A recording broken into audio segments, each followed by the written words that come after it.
Salutare YouTube! Astăzi venim cu un haul de cumpărături de la Lidl în valoare de 319 lei și 27 de bănuți și cam astea sunt cumpărăturile făcute. Le-am pus direct pe masă să vă arăt așa rapid, să nu vă plictisesc prea mult. Piept de pui, 2 caserole, o sticlă de suc de portocale, ulei de floarea soarelui și am mai luat o sticlă ulei de la bunica. Coca-Cola, 2 sticle de lapte 1,5% și 1 de 3,5%, mozzarella, telemea maturată de capră de 47%,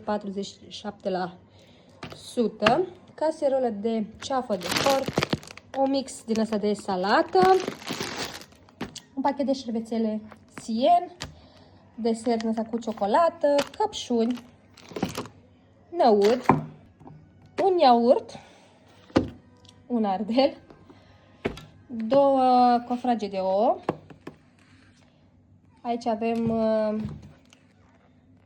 porumb pentru salată, fasole roșie, castraveți murați, măsline negre, portocale la sac, portocale la kilogram. Acolo avem bobițe pentru pisicuță, 2 din astea de cașcaval afumat, 2 de roșii, o șunculiță din asta de la Dulano, este foarte bun, pâine, cartofi la kilogram albi, un castravete și cam astea sunt toate cumpărăturile de 319 bănuți.